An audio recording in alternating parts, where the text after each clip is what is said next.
All right, welcome to, this is CS4510.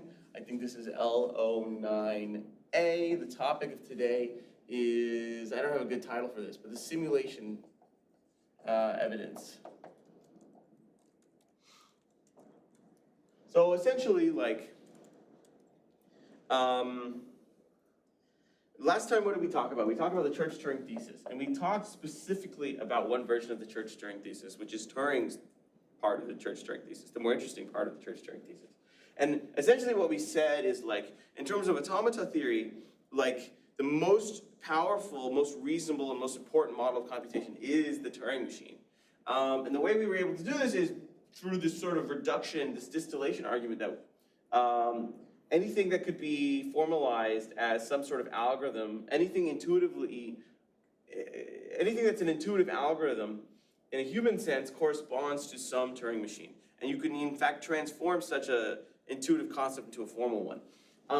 And formally we could say the Church-Turing thesis would say that if C is any kind of fathomable computational model or decision procedure, or what the data type of C is vague on purpose, right? It could be a computer architecture, it could be a string production system, like a grammar, it could be a mechanical process, it could be recipes for doing something. If you can somehow cast this into the language of decision problems in which they say yes or no to strings in some way, then the class of languages which can be described or produced or decided by that object must be simulatable on a Turing machine,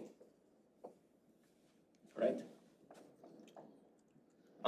In some sense, the Turing machine is then sort of the ultimate such model. Now, of course, there are things, we even talked about one that surpassed the Turing machine, but we don't really care. I mean, they're not really, they're unreasonable to reason about, so we don't even consider them. We're concerned with a good definition of algorithm, and thankfully we have one, the Turing machine.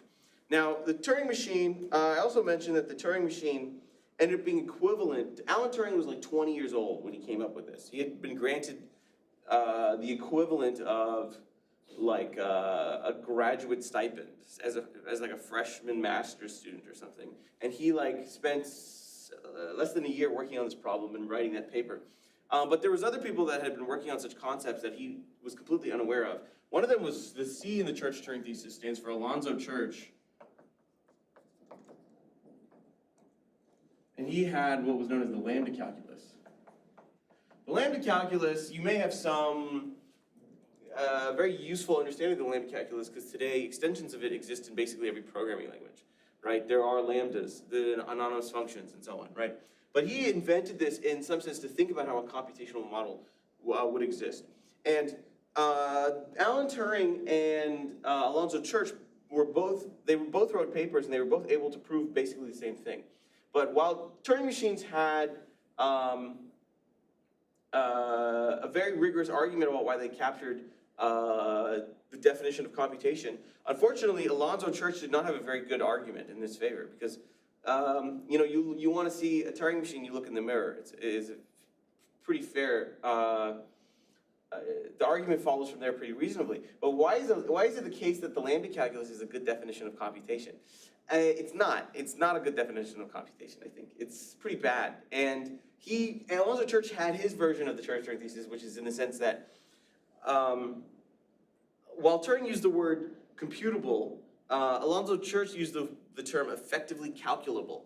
And so Alonzo said anything that is effectively calculable can be described by such lambda calculus. And the argument was wholly unconvincing. It's just kind of it was much shorter, and it was just obviously if I wanted to do something, I could probably do it with the lambda calculus. And so when Alonzo Church proved the thing using lambda calculus, no one was really happy. And several months later, across the pond, Alonzo Church was in Princeton at this time. Alan Turing was in, I forget, one of the British, Oxford or Cambridge. And he had not read Church's paper, came up with a Turing machine, proved the same problem. And then later he realized that Alonzo Church, who was 20 years his senior, had beat him to the press. So he amended his paper with the proof of equivalence. Today we would call it something like this. that every lambda calculi has an equivalent Turing machine and vice versa, in the sense that those are computational models. And it is Alan Turing's fault that we have a good understanding of, like, we are convinced that lambdas are as powerful as they are. The argument by itself, it does not hold up, but because of the fact they're equivalent to Turing machines, we can inherit the argument about, like, why Turing machines are a good model of computation. That translates very easily. So it's really more of Turing's thesis than Church kind of doing anything. And just to finish the story about history, like Turing then went to go be a PhD student under Alonzo Church, and they worked on some interesting problems. But this is a common thing that happened in history at this point. Many people proposed definitions of computation, and they use different terms, effectively calculable, enumerable, computable, and none of them were as satisfactory of a definition. Like the reason we credit Turing as the father of computer science was because of this argument that he gave, Turing's thesis. And everyone else was just kind of playing in the sand, and only on accident was it the case that they made something that would be equivalent to a Turing machine. If you think about it, a Turing machine is incredibly simple. It's got a read, a write, and a move conditionally. That's really it. And it's some sort of unbounded environment to play in. That's all it has. It's very, very simple to come up with an object that is equivalent to a Turing machine. So many people took something and it was like, oh wait, this is too weak, let's generalize. Oh wait, it's weak again, let's generalize. And they kept doing that, and eventually they get something that's accidentally equivalent to the Turing machine. So that's kind of, as long as it's still fathomable, which every reasonable device you could ever consider will be, then you get the equivalence immediately. But, so today we're going to be spending ourselves not on Turing's version of Turing's thesis, but Church's version, which is basically that every kind of computational model that's diverse that you could come up with ends up being equivalent to the Turing machine. Without getting too deep into lambda calculus and things like this, what we're really going to do is see that the Turing machine fails to generalize, in the sense that you extend, let's take the Turing machine and just start throwing stuff at it. Let's just start trying to increase its power by giving it practical things that it can do. These all will fail to increase the power of the Turing machine, as we'll see. That's sort of what we're going to spend the first half of today on. The second half, we'll talk about Turing completeness, which is a word I think maybe we've heard before. Right, so the first question was, the transition function of the Turing machine was you're at some state, you read a symbol off the tape, and then you move to some new state, you write a symbol, and then you're allowed to move left or right, right? That's the first such question. What if you're allowed to stay? So we can define, this is the transition function of a Turing machine, we can define the transition function of a stay TM to be exactly the same, except it has left, right, and stay, okay? I'll fill it in.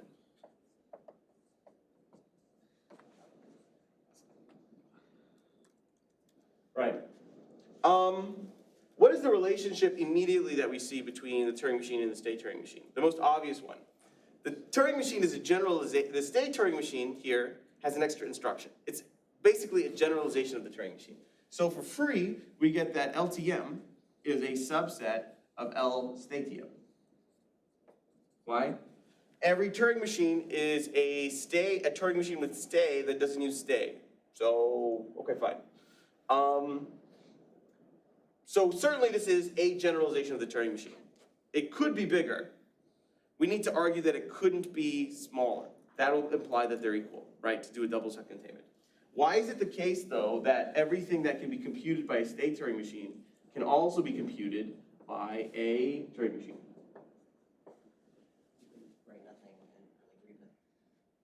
So let's say the Turing machine has a stay instruction. So let's suppose we're at some state in the stay machine. Let's say we're at QI. Let's say we read A, write B, and stay. And we move to QJ, right? How can we do that with a normal Turing machine? Yeah, all we need to do is read, to stay in the same spot, we can simulate that with 2 steps, which is where you move right and then immediately move back left. So read the A, write the B, move right, and then no matter what you're gonna read, so A, read A, write A, read B, write B, read blank, write blank, you're gonna move left.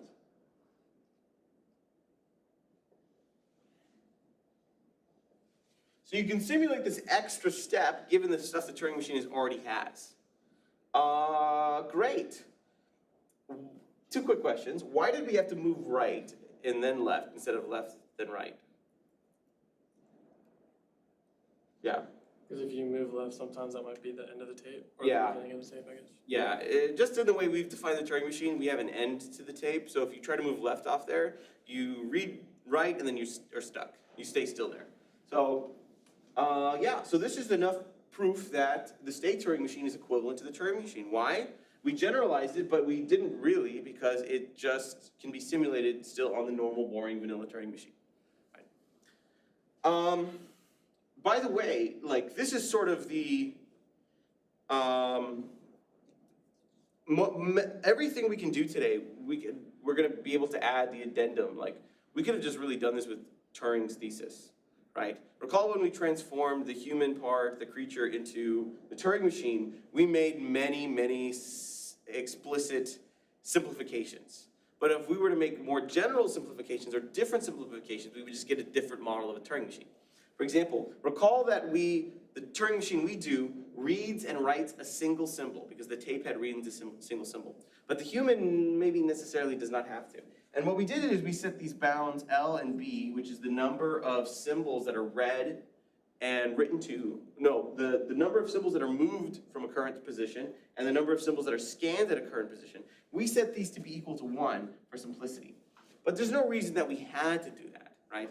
So if we had done, let's say 7 or something, you read and write to 7 symbols at once, it doesn't really matter, right? It's really the difference between a 32-bit and a 64-bit computer.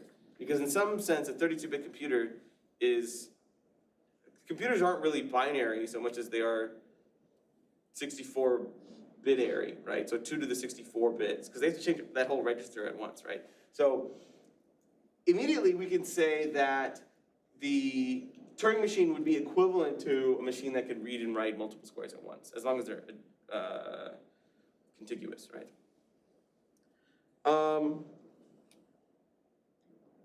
Let's do another one. So this is not the only simplification we made when we did Turing's thesis. There's another one we could do, which is the fact that the tape was one-way infinite. Suppose we just made the tape two-way infinite.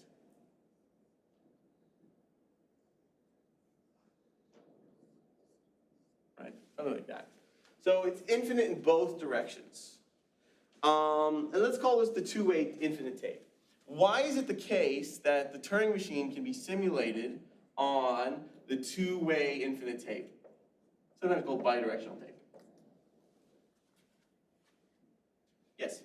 You could identify every even position with a positive position there and every odd position with a negative position there. That would be the other way. So I'm asking a simpler question, and hold on to that for like 2 minutes from now. But I'm talking about the one tape, one-way infinite tape. Why is it the case that we can simulate that on the two-way infinite tape? So place it on the two-way tape. Yes, so basically the idea is like if this is the two-way tape, just put the one-way tape here, okay?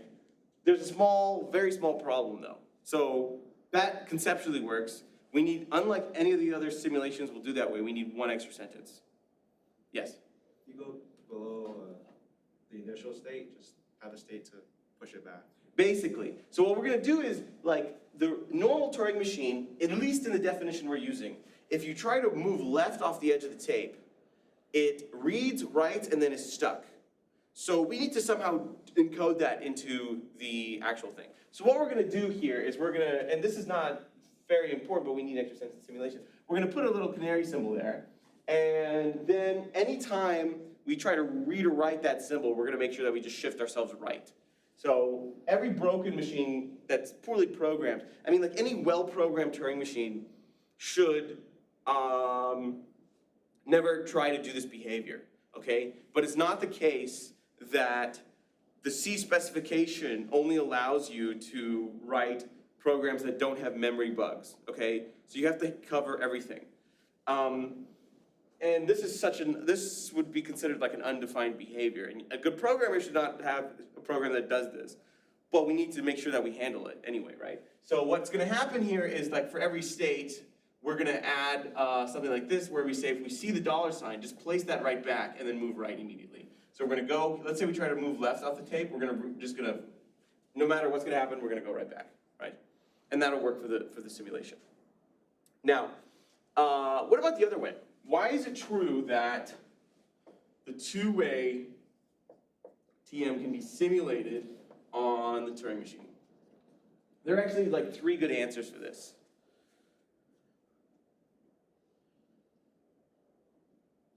Yeah, sure. Say it again. It's the same thing when you try to map the natural numbers to the integers, where Yes. you just go back and forth. Yes, so, I think what you said earlier was that you could place the left of the tape, to rephrase, you would place the left of the tape at, let's say, the even numbered squares, cells, and then you would place the right half of the tape on the odd squares. You would interlace them in some way, and that would give you the answer. Because if you wanted to read a cell, you would just go to the odd squares and you would go there. If you want to move left, instead you move 2 left. If you want to go right, instead you move 2 right, two right, and so on, right? And there's a little bit of work that has to be done to flip the thing. That's one solution. There's some others. Does anyone have another solution? Yes? Is it, another solution is that since it's infinite one way, you can replicate infinite 2 ways on 1 way by basically picking a point down on the tape where you jump to, I guess, or would that cause problems? I see. Infinity. Okay, that's not a bad idea. So I see what you're saying. At any point in time, at most a finite amount of the tape has been used, right? It's initialized, let's say, with the input in all blanks. So in the two-way model, by the way, the two-way infinite tape is basically, I think this is the original one that Alan Turing used. We use this one for simplicity. And this one also has, like most books will also use that one, except us.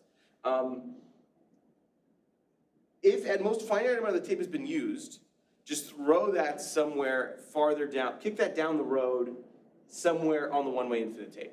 For example, consider the machine that just does this. It writes a 1, it writes a 1, it writes a 1, it writes a 1, it writes a 1, it writes a 1. You would do that the same way. Let's say you start 10 over here on the one-way tape. So we have the one-way tape. You just move, let's say 10 squares, and then you do that until you hit this, which you can detect using the canary trick. And then you just say pause everything, shift everything 100 down, and then resume that. Something like that could work. It would be slow, but it would also work, right? Just, okay, well, hold on, I need more space on the right now, so let's just move everything down. That's another good solution. Is there any more? Can you just write everything that's on the left side on the right side past the current, whatever's currently written? Yeah, that would also work, and I think that's similar, because let's say you needed to write something on the right, though. You would have to shift the left part more rightward. Something like this. I'll show you the trick that's used commonly, which is, so suppose we have a two-way infinite tape of the form, something like this.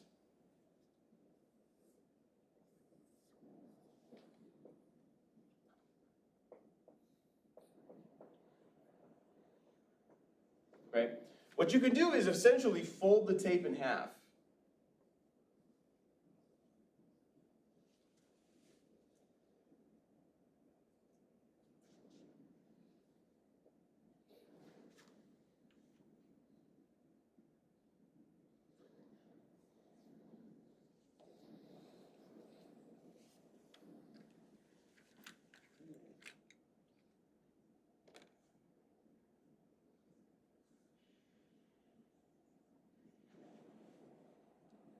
Right? Something like this.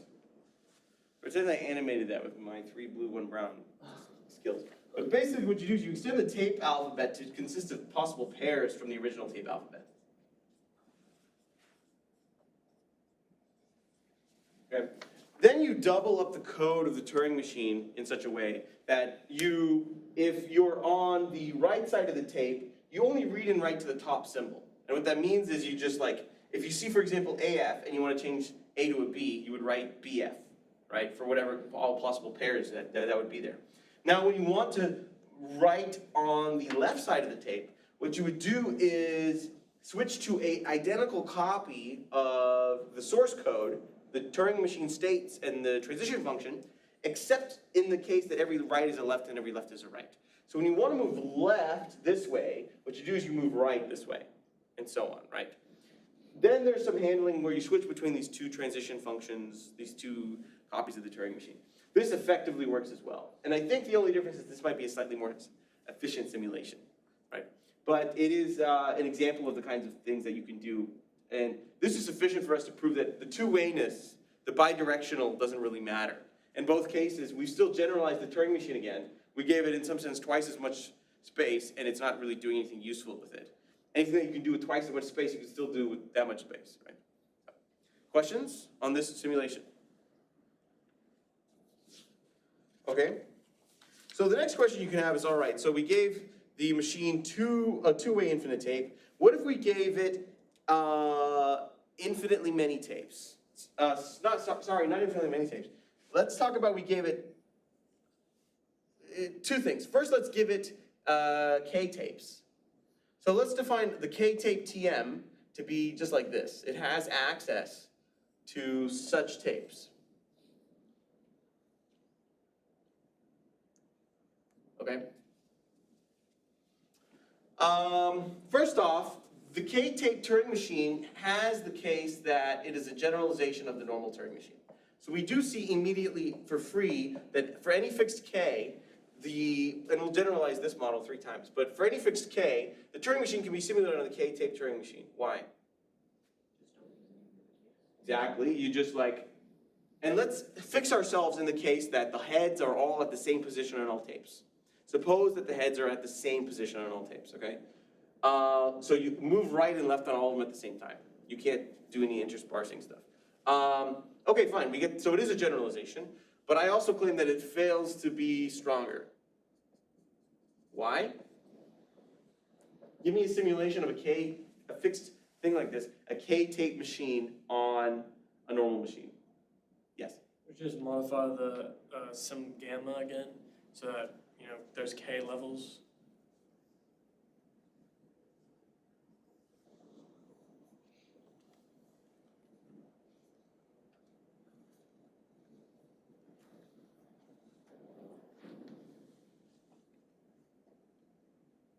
So the machine could be initialized in such a way. Let's say they're vectors or something, right?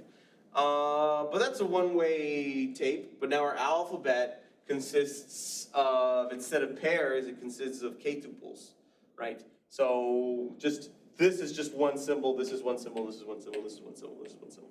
Okay. What if we allow the tape heads to be different? So let's explicitly allow the tape heads to be in different positions.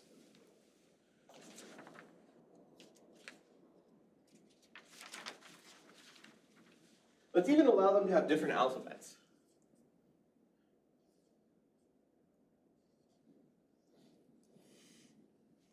So you get a picture, right?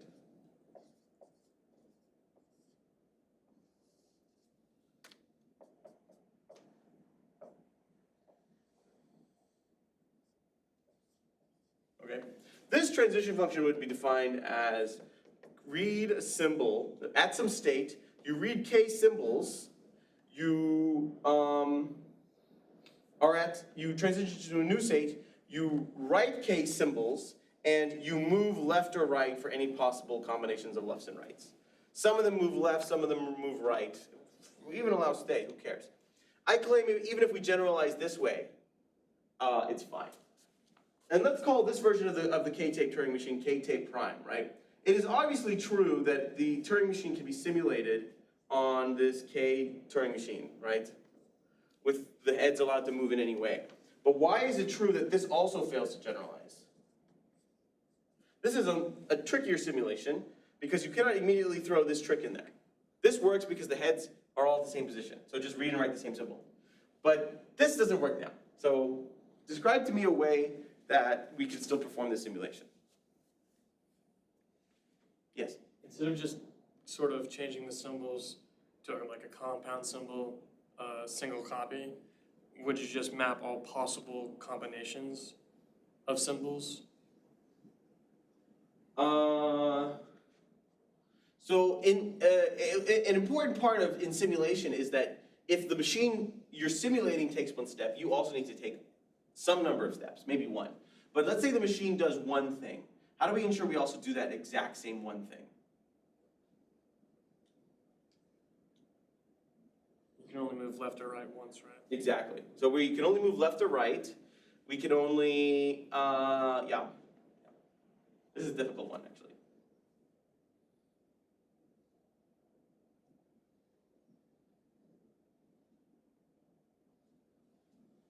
Yes. Can we do the same thing in the proof of rational numbers, where we laid it out as a 2D, right? So that's actually a complicated question. In the proof that the rational numbers are countable, and we'll talk about countability next time, you need to somehow know what the actual map is. You need to know how to access the ith square. Let's say you want to access this square. Does that take any compute that requires maybe writing down something and forgetting where your position of the head is? Yes? Can you shift the tape so that they align the head? So, for example, you would shift the middle tape left 1 and the bottom tape left 2, and well, in reality, you'd shift the top one right 2. That's an interesting solution. Yeah, because like I guess what if one head moves always left and the other one is just stuck? What if one head moves left and is stuck and the other one moves right forever? That would change some things. I'll tell you guys, what you would do is what you mentioned on the earlier solution for here, where you would just have a single tape. The information must be encoded onto the single tape in some way. So what we're gonna do is call it 01, 01. We're gonna have ABV 11111. Now, how do we keep track of the tape head positions? We just mark it. So what's going to happen here is you will enter, and the subroutine is a bit complex. You loop left to right, updating each dot. Each dot represents the position of the head on that tape. So what you do is you would read, write, and move by moving that dot essentially, and reading this 1, writing a 0, and then marking this one with a dot, something like this. You would repeatedly do that, and you would use these hashes to keep track that you've done it only k times, right? Now, let's say the second tape needs some space. You would pause the simulation, enter a shifting subroutine, which I believe you could program, move this over, insert a blank, and then resume the simulation. So anytime you need a blank, pause, insert the blank, shift everything over, resume. That can be done. And how do you shift? Read that, write that here. Move here, read that, write that here, and so on, right? Something like that would work. So, okay, that's the answer. Yes? So far, every time but we're adding more symbols to the symbol set to represent the other tapes, I guess. Yeah, you're allowed to do that. Another moral you could say is like, when we did like regular languages, things were highly algebraic. It was very mathematical. And because they were so simple, we were more reliant on mathematical tools. We're in computer science land though, because we now have a model of computation that's real. That means it can do real algorithms. This is more influenced by programming than any mathematical tricks, right? That's kind of the moral of that. Because the Turing machine is so powerful, you can do things with it that you couldn't do with the DFA or something like this. Okay, so now let's give one more generalization of the K-tape Turing machine. By the way, when we say K-tape Turing machine, we always mean this model. This model. The one that moves the heads in arbitrary positions, right? Not the fixed one. This is not the one. This is the one, right?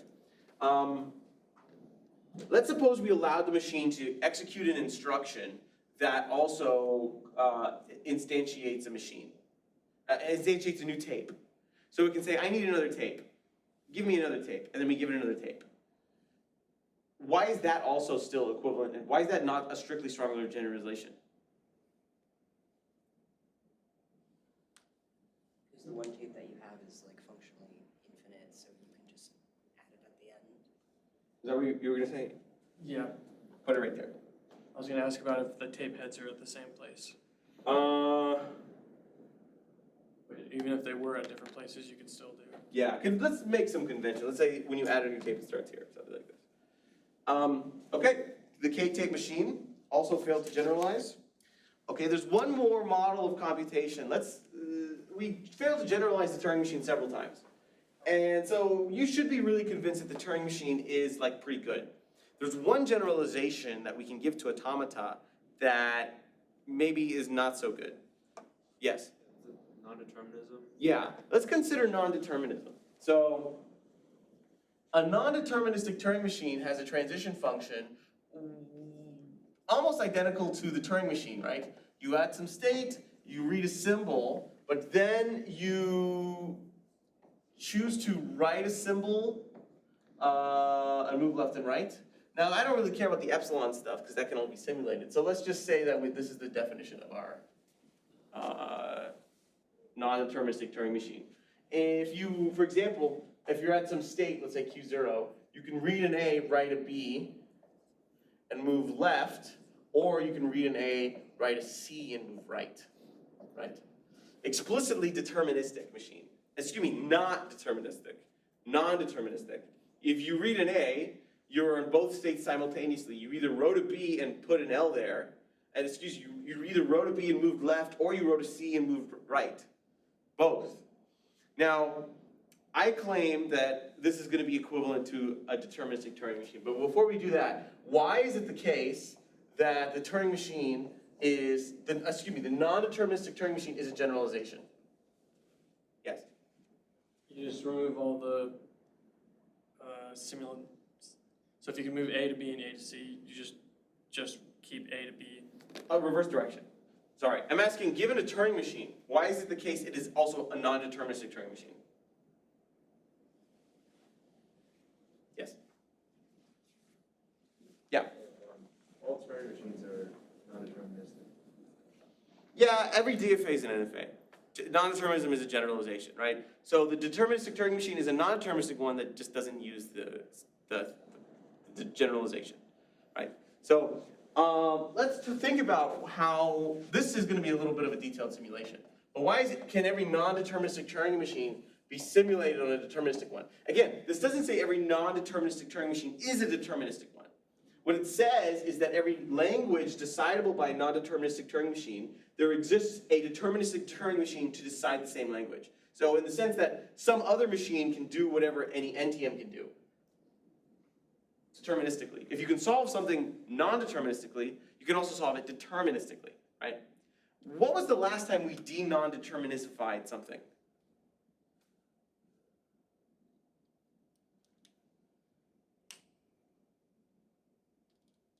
We proved every NFA has an equivalent DFA, right? We were able to surgery out using the power set construction so we could convert every NFA to a DFA. Would that work here? Let's think about it. So the reason that worked is because while a non-deterministic Turing machine, NFA was in a subset of states, it was still in a finite amount of states. So what you could do is in the power set construction, pretend each subset was itself just a set. So although it moved non-deterministically between the states, it moved deterministically between subsets. So we just made each subset a state, and that's kind of how that simulation worked out. But we are going to fail to do that here, right? The Turing machine is not only in some subset of its states, but also in each, this is why we need like the timeline analogy. Each possible configuration could have a totally different tape, right? In one world, there's a C in that spot, and in another world, there's a B in that spot. Question? Can we just do that? This one? Yeah, to do that, because that is just, 3 tapes. So whenever we encounter non-determinism, we just duplicate a new set of, tape. That's a very good algorithmic approach, because that's kind of like how we would simulate like, given an NTM, how would you simulate it on your mind, your pipes and wires? That would probably be something you would do, and then you extend that, you cast that down to the Turing machine, and that's basically what would happen. But there are some problems that, they're not really problems, but we need more specification in terms of the algorithm, right? So for example, let's say it's true that we must keep multiple copies of the tape. That sounds okay. We don't know if this one has a B, this one has a C, right? First off, there's infinitely many possible tape configurations that could exist, so we can't throw that into finitely many states. That's just not going to work. We need to do something like that where we keep copies of intermediate snapshots of the non-deterministic Turing machine and update those repeatedly. Let's suppose we have a non-deterministic computation such that one branch is stuck in an infinite loop, but a different branch it accepts. How would we determine that how would we make sure that our simulator determines that the non-deterministic machine accepts, but is also not stuck in a loop? The answer is actually graph algorithms. Yes? Use some kind of breadth first search. Breadth first search, explicitly, yes. So what is, quick refresher on BFS. BFS is an algorithm that lets you, let's just give you this.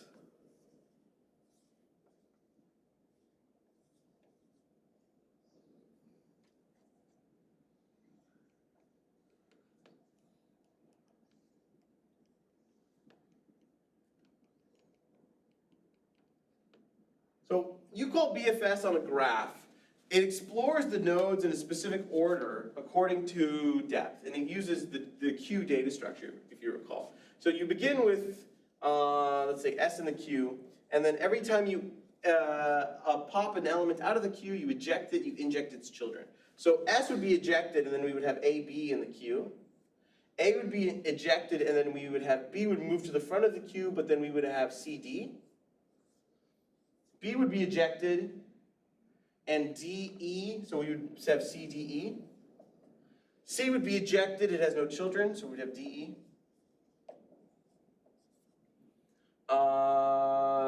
D is ejected, so we just have E. And then finally we just have the empty queue. And once we've hit the empty queue, we found everything reachable from there. And this is just a quick refresher on BFS. We recall BFS, how BFS works, right? Breadth first search.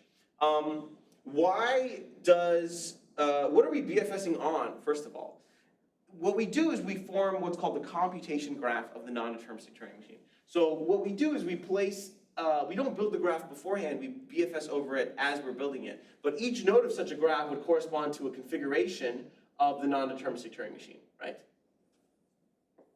So let's say we're at such a configuration, and let's even suppose we have this specific thing, where we read an A, we write a B, and we move left, or we read the A, we write the C, and move right. So up here, the configuration would be, this first character would be a B, and it would be left, which would mean we're staying, so it would be some, let's call this QI. Let's call this QJ. This would be QI, BW2 to WN. This would be CQJ, W2 to WN, right? So we would make such a graph in such a way. It may be the case that some branch, and this is a rooted tree in some sense, right? There's no loop in it, necessarily. If there was a loop in it, what would you know? Yeah. Nothing accepts, or Let's say one branch of it has a loop in it, necessarily. it's not a directed acyclic graph. Yeah. I guess the things I'm looking for in terms of the computation, if some snapshot of the machine is ever reached twice, you actually know the machine is stuck in an infinite loop, right? If you ever came back to this exact set of variables, registers, and control flow, you know it's in a loop. It's not the only way to be stuck in a loop, though, because you can, of course, be stuck in a loop like writing one infinitely forever, and that would be some infinite branch. So this is an infinite tree for some non-deterministic machines, right? Non-deterministic machines, we could define some of the branches not the loop or whatever, right? And this is the configuration graph, and let's suppose we tried to call BFS on it. the problem we would reach if we did DFS is you may explore down some channel that may be stuck in some infinite loop. And let's say this was the accepting configuration, right? The accepting configuration might be very shallow towards you, but there might be some branch over there that gets you stuck in loops. So what you do is you BFS. And the way you would actually mechanically do this is you would set up the tape like a queue. To be more pedantic, let's say this is the first tape. This would be, let's say,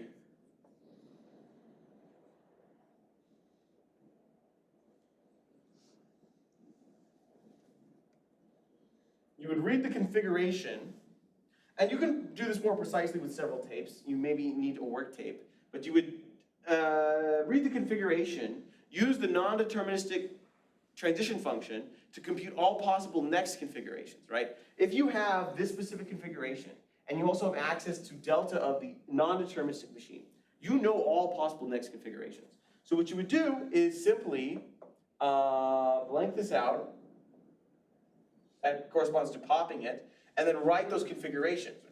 QIB, W2, WN, CQJ, W2, WN, right? Then pop that one out, erase it, write its children here, pop that one out, erase it, write its children here, right? So that's kind of how it works. Now, why does the simulation work? Let's suppose the non-deterministic Turing machine accepts on some branch. Then our deterministic simulator is also going to accept on some branch. So if the NTM accepts, so do we. If the non-deterministic Turing machine rejects on some branch, what happens to our deterministic simulator?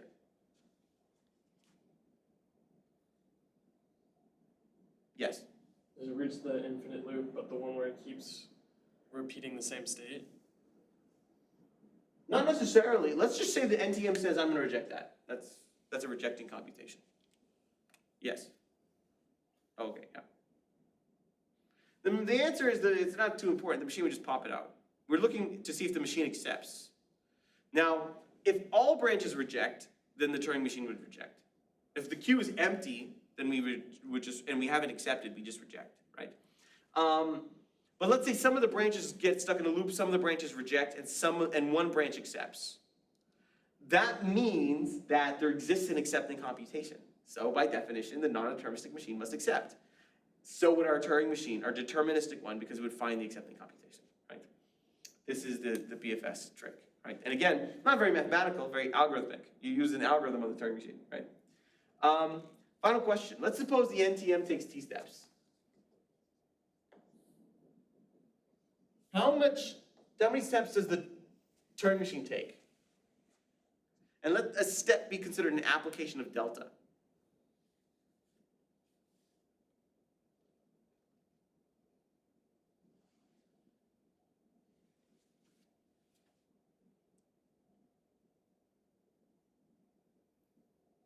Yes? Would it be the number of possible delta functions that you can take to the t? Which is, we may assume that the Turing machine, the non-deterministic Turing machine may be modified in such a way that for every non-deterministic step, it makes at most 2. Why is that okay? Because if it made 3 or 4, you could just do that as a sequence of steps. So I mean, it's not too bad for us to assume the machine makes at most two guesses. Because you can do 10 guesses with a sequence of guesses, right? So this takes, how many steps then? 2 to the t? Yeah. Another way to think about it, this is a binary tree, right? By the way, how long does BFS take? Does anyone remember algorithm question? It's linear in the size of the graph. V plus e? Exactly, it's V plus E in the size of the graph. Assuming the size of the graph is V plus E. But so the size of the graph here is 2 to the t. The depth of the graph would be t. That would be t. But the number of nodes in the graph would be 2 to the t. So of course it takes linear time, which is 2 to the t, linear, right, 2 to the t. This is sufficient for us to prove that the power of a non-deterministic Turing machine is in fact equivalent to the deterministic one, right? Something very, very important about this. So we have proven that non-determinism gives no power to computation in the case that we are only considering power and not efficiency, right? This definition of the non-deterministic Turing machine is the one used to define the classes P and NP. P is defined as the class of languages decidable by polynomial time-bounded Turing machines. So a Turing machine that has it had on input n of size n, it makes at most a polynomial in n number of steps, n to the k, right? The NP, you may understand this definition to be from 3510 as some kind of verifiable computation. This will prove this, but this is actually equivalent to the actual definition. The actual definition is the non-deterministic Turing machine with a polynomial bound, right? So although we can prove that the non-deterministic Turing machine can be done deterministically, it takes an exponential blow up necessarily. If you could improve this simulation by even a non-asymptotic amount, by even a constant factor, if you could improve this by the most trivial amount, you could have great consequences for the P versus NP problem. And it's very surprising that in our, at least this unit that we're in, where we only care about possibility, not efficiency, these are equivalent, because anything this can do, I can do also, but I'm gonna take more time. Now, if we can prove that the non-deterministic Turing machine is equal to the deterministic Turing machines. If you throw a polynomial bound on both, suddenly it's the most unsolved problem in computer science. So very subtle difference between this problem, this proof, and the actual problem that people, I don't think anyone's working on it in a very serious way, but that's the difference between this problem and the P versus NP problem, right? Questions on this? Okay, so what we've seen so far is that if you take a Turing machine and let's say you try to generalize it over and over, you're just going to fail. And what that means is that the Turing machine, although very simple with 3 instructions, is actually very efficient. It's not like a really stupid automaton in the sense, oh, it only read, write, and move. It turns out it's all you need. And in some sense, the rest of the course is just going to be based upon the Turing machine. Now, why do we use one specific definition of the Turing machine instead of the other? Like, why don't we assume the Turing machine has a two-way infinite tape? Why don't we assume it has a stay instruction? It's just because it makes proof simpler. It's just going to, everything's going to, the math will work out nicer when you, for example, get to assume the machine must move left or right and is not allowed to stay. Little details like that will clean up proofs for us. So that's why we use this specific definition. But it's okay because they're really all equivalent. Right? Any questions? Point of today's lecture? Yes? This might be outside the scope of the class, but as far as quantum computing, where instead of taking 2 steps to take, it takes 1 step when a normal machine would take 2 steps. So the non-deterministic Turing machine in some sense also takes 2 steps when another deterministic machine would. The quantum Turing machine is not really like, that's not that important. The way you measure quantum computing is through quantum circuits, and so we can argue that, let's do 2 things. First off, the quantum circuit model, if you're familiar with it, is like you throw a bunch of Hadamard matrices around and you wire stuff up. And by Turing's version of the argument, because you can think about how to compute these gates and circuits in your head, you can also do so with a Turing machine. So in fact, the quantum circuit can be simulated on a deterministic Turing machine. So we don't get it's not some unfathomable device of stronger power. Now, the difference between the quantum circuit model and the Turing machine model is first the circuit stuff, which we'll talk about why circuits at all much later, like later on. Circuits we will come to. But it is the case that it appears that quantum circuits are faster than deterministic Turing machines for certain problems. For example, there are some problems in NP that can be done efficiently by a quantum circuit, factoring and so on, which is the whole point of them. But another Turing machine would still take super polynomial time. So it's an efficiency problem in the quantum world rather than anything like this. And you can still basically, so like in some sense, if you have a theorem that's too powerful, it can almost make a theory uninteresting because everything just kind of, it's so easy to accidentally make something that's equivalent to a Turing machine because it's so simple, right? So you start throwing things at anything, you're going to make something that's equivalent to a Turing machine, right?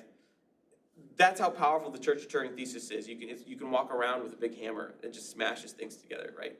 Every computer architecture you could conceive of, all these things, as long as you can say that a Turing machine can be simulated upon it, that's it. Yeah. We'll talk about Turing completeness after the break, but any more questions?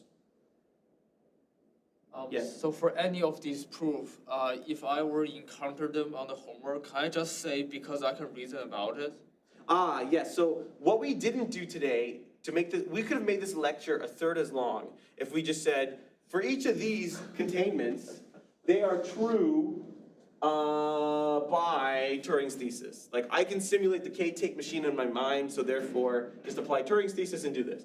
Or I can simulate the non-deterministic machine in my mind, so just apply Turing's thesis and do this. I could have done that for each of these proofs, and that would have made everything shorter. But I wanted to show you, although Turing gave a really good philosophical and rigorous argument, Church's version is that, like, okay, these simulation proofs exist for basically any model of computation you can come up with. There's such a simulation proof for the lambda calculus, for semi-thew systems, for the recursive functions. All these other weird alien devices have such simulation proofs. I don't want to define those because they're kind of messy and complicated, but you can believe me that such a thing exists. They actually figured out what the simulation proof was, and they're like, okay, well, we could probably do this for everything, right? That's their argument, Church's argument, people who subscribe to Church's version of the thesis. Turing's thesis is much simpler, and we did Turing's thesis last time. I just wanted to show you what the simulation arguments would look like for Church's version. But yeah, if we were not trying to instruct and just like actually prove such theorems, Turing's thesis would do all of this for free. That's a good observation. More questions? Okay.